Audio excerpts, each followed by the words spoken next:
Ассалаумағалейкум ағайын. Бүгінгі видео YouTube'қа арналып жасалған по счету үшінші видео. Бүгінгі видеода біз полностью кез келген смарт мани трейдердің басын қатыратын дүние LTF структура жайлы айтып өтеміз. Яғни HTF нарратив пен LTF структураны біз қалай байланыстырамыз. Вот сол жайында видео болады. Сондай-ақ каналдағы подписчиктердің сұрауы бойынша бүгінгі видеода мен SMT, яғни активтердің арасындағы корреляция жайлы айтып өтемін. Қандай актив пен қандай активтің корреляциясына біз қараймыз, мысалы Dixie мен Евро деген сияқты. Бүгінгі видеода полностью сол жайлы айтылады. Сондай-ақ ағайын, видеоның басында егер де мені танымайтын адамдар болатын болса, өзімді қысқа нұсқа таныстырып өтейін. Есімім Қуаныш. Қазіргі уақытта Форекс нарығында сауда жасап жүргеніме 1 жыл болды. Форекс нарығына дейін полностью криптовалюта нарығында сауда жасағанмын. Өзімнің саудамда мен толыққанды смарт мани концепциясына жүгінемін, яғни смарт мани это логика алгоритма доставки цены. Вот. Қазіргі уақытта идеалист FX Telegram каналының админмін. Егер де бұл видео сізге пайдалы болған жағдайда Telegram каналға, YouTube каналға подписаться етіп отырыңыздар, себебі болашақта бұл екі жақта өте пайдалы материалдар шығатын болады. Сондай-ақ біздің Telegram каналда бесплатный курс канал бар. Там тегін курс каналда полностью курстар тізімімен осы жерден танысып шықсаңыз болады. Қосымша бізде өзіміздің комьюнитидің чаты бар. Сол жаққа кіріп, өздеріңіздің сұрақтарыңызды қойып, ойларыңызбен бөлісіп отырсаңыздар болады. Ал енді ағайын, видеоның басында біз полностью қазіргі уақытта бүткіл смарт мани курстарда айтылатын структураны бір түсініп алайық. Яғни қазір кез келген хоть орысша, хоть қазақша смарт мани бойынша курсты көретін болсаңыз, сізге тура осы картинаны көрсетеді. Яғни баға бізде higher high higher low, higher high higher low, higher high higher low. Вот, buy side liquidity алынды, бізде слом болды, дальше баға sell side liquidity қомдалады деген сияқты структураны түсіндіреді. Но қазіргі уақыттағы смарт мани бойынша курстардың басты проблемасы баға қайда ұмтылып жатыр, соны көрсетпейді. Яғни, окей, біз HTF, там трендті білеміз, но біз оны LTF пен қалай байланыстырамыз, ол сұраққа жауап бермейді. Олар үшін только осындай структура бар, который там higher high higher low, вот, либо lower high lower low деген сияқты. И бізде слом болады, слом кезінде бізде, например, имбаланстан, либо ордер блоктан сделка ашу керек екенбіз деп все деген сияқты. Ал практикаға келген кезде көпшілік басты проблемамен жолығады. Ол проблеманың бірі, вот сізде как положено LTF, например, M5, M15, может быть M3, бізде как положено слом болды, но баға слом болғаннан кейін тест жасап жоғары кетудің орнына, мысалы біздің жағдайдағы сияқты, баға просто астыға осылайынан төмен барып, бір пересвип жасап кетуі мүмкін деген сияқты ғой. Ал ол сұраққа обычный смарт мани курстар жауап бермейді. Неге? Себебі өздері HTF, LTF контексті байланыстырып білмейді. Вот, қазіргі уақытта смарт мани курстарда көрсетіліп жүрген структура осы, яғни buy side liquidity алынғаннан кейін баға sell side liquidity қомтылады, sell side liquidity алынғаннан кейін баға қайттан buy side liquidity қомтылады деген сияқты. То есть курстарда нақты цель жоқ, бағаның нақты қай жаққа ұмтылып жатқанын білмейді. Ал енді ағайын, біз қазіргі уақытта смарт мани курстардағы структурамен танысып өттік. Ол структураны енді HTF контекстпен біз қалай байланыстырамыз. Ең алдымен HTF нарративті анықтай білу керекпіз. Егер де сіз HTF нарративті анықтай алмасаңыз, мен видеоның описаниясына және де осы жақта оң жақ жоғары жақта бір видеоға ссылка қалдыратын боламын. Ол видеода мен полностью HTF нарративпен қалай жұмыс істеу керекпіз, яғни апталық нарратив, күндік нарратив, айлық нарративті біз қалай анықтаймыз, полностью сол жайлы айтып өткен болатын. Енді қазіргі видеода мен оған тоқталмаймын. Бірден осы қазан айы неліктен бізде полностью шартовый болып жатыр, вот соған фокус қоятын боламын. Ең алдымен бізде айлық таймфреймді қарайтын болсақ, бізде сентябрь айы свип болып жабылды. Яғни селомен закреп жоқ, только свип болып жабылды. Яғни уже біз қазан айы PML-ге ұмтылатын біле аламыз. Қосымша бізде айлық имбаланс бар, баға полностью имбалансты перекрытияға баратын біз білеміз. Вот так вот.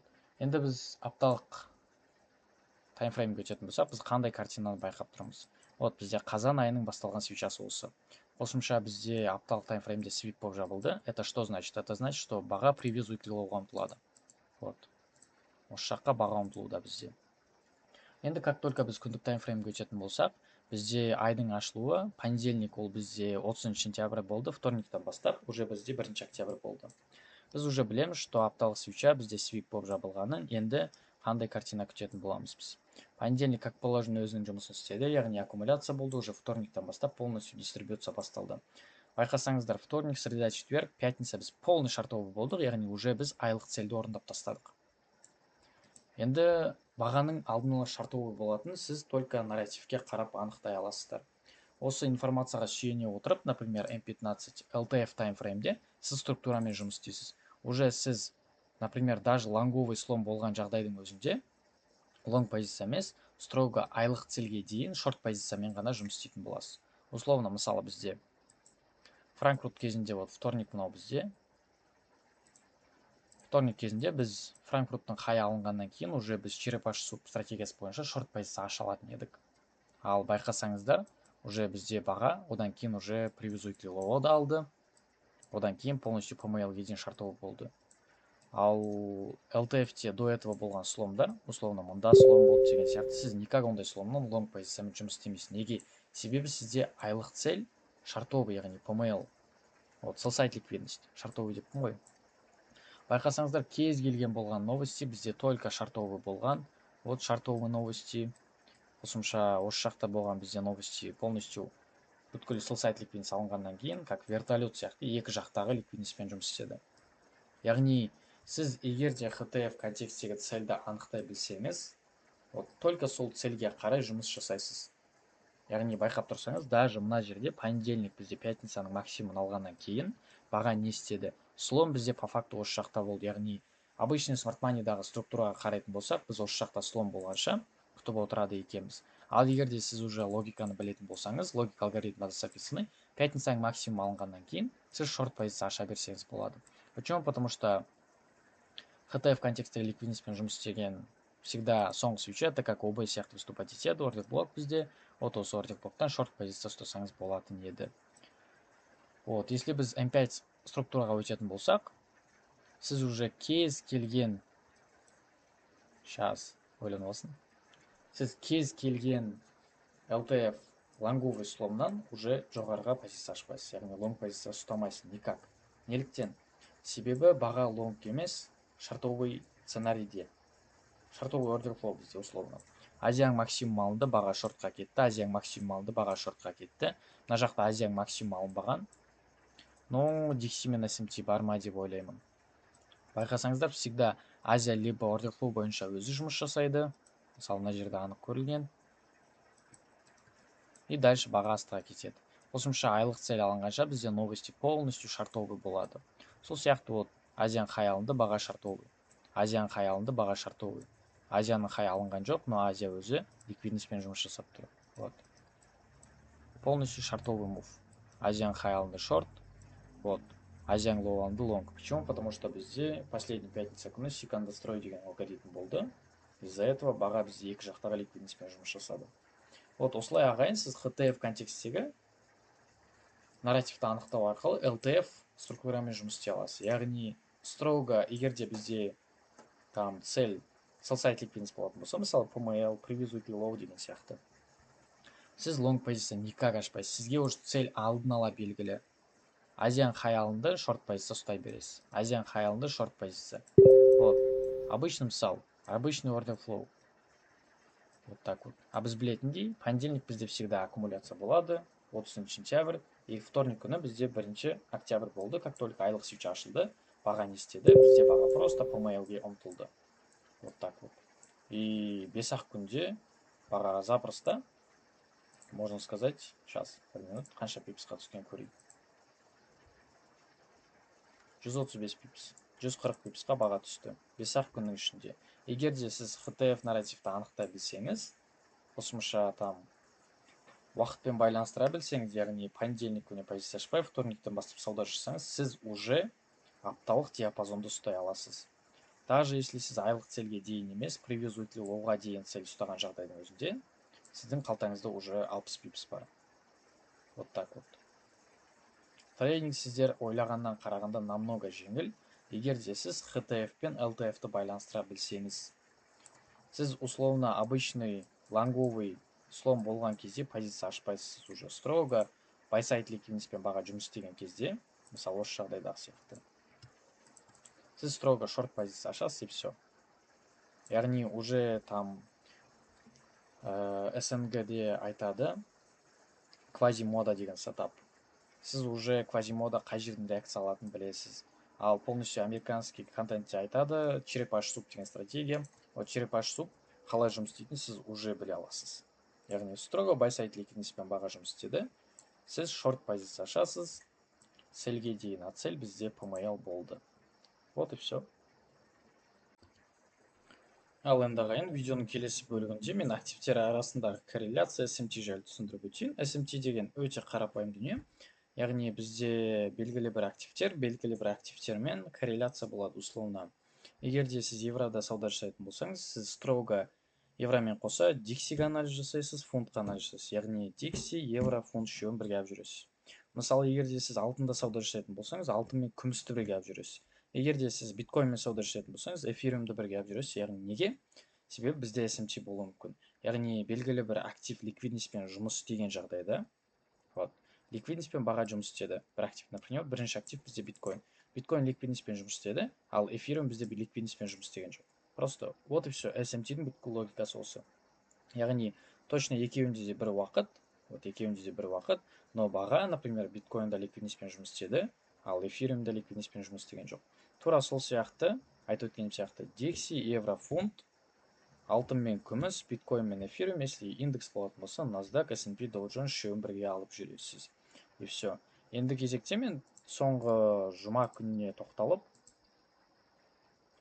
осы евро мен диксидің арасындағы SMT-ге бір мысал келтіріп өтейін, чтобы сіздерге түсінікті болу үшін. Вот. Сол жақта, оң жақта бізде диксидің графигі 15 минуттық таймфрейм, ал сол жақта бізде евроның графигі 15 минуттық таймфрейм. Вот қараңыздар. Азиатская сессия бізде еврода қандай болды? Азиатская сессияда сіздер байқасаңыздар, еврода бізде EQL low бар.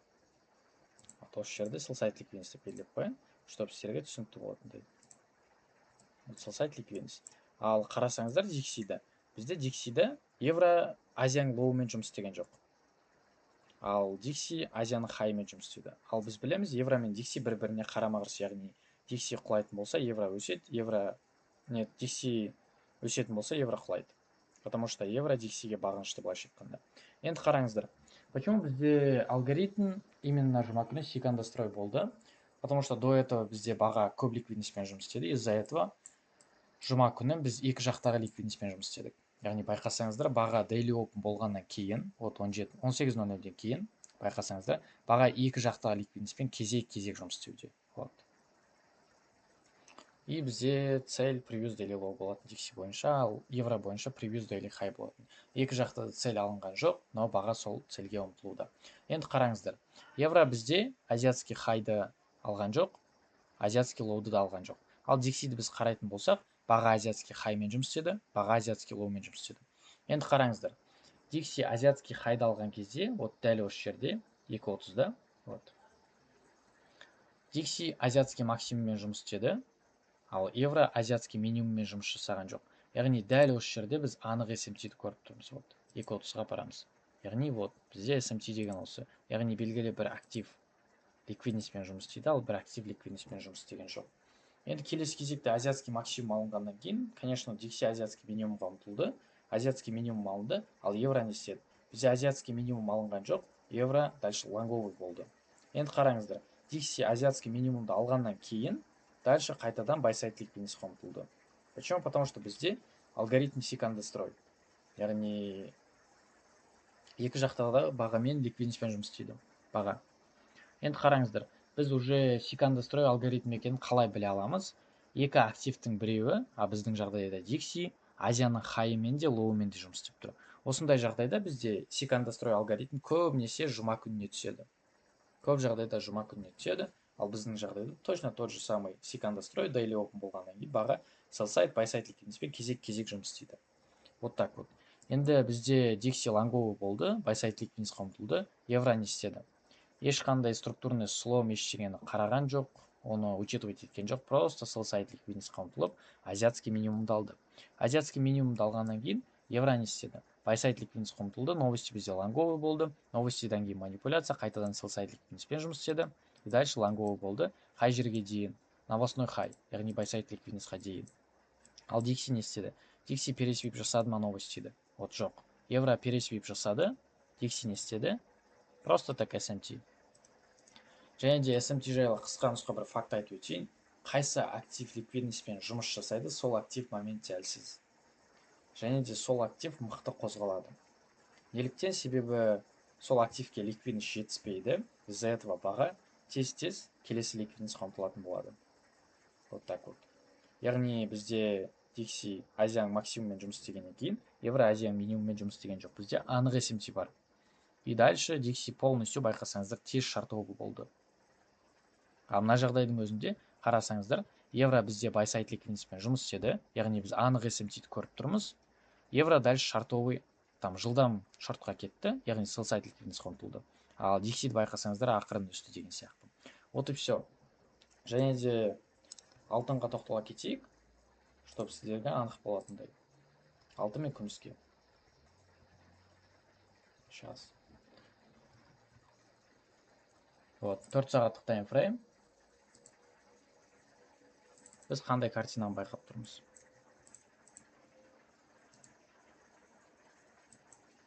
4 сағаттық таймфреймде біз анық SMT-ді байқап тұрмыз. Егер де қарасаңыздар, алтын бізде sell-side ликвидностьпен жұмыс істеді. Вот. Жақындатып көрсетейін, чтобы сіздерге анық болуы үшін. Алтын sell-side ликвидностьпен жұмыс істеді, күміс бізде sell-side ликвидностьпен жұмыс істеген жоқ. Анық SMT. Ал енді қарасаңыздар, алтын бізде одан кейін тез өсті. Ал күміс баяу. Алтынға қарағанда күміс баяу. Ал жоғары жақты қарайтын болсақ, бізде то же самое SMT баға не істеді? Previous monthly high-мен, яғни өткен айдың максимуммен күміс жұмыс істеді. Ал алтын ол ликвидностьпен жұмыс жасаған жоқ. Вот. Енді қарасаңыздар, алтынның қозғалысына қарағанда күмістің қозғалысы жылдам. Previous weekly low-ға дейін.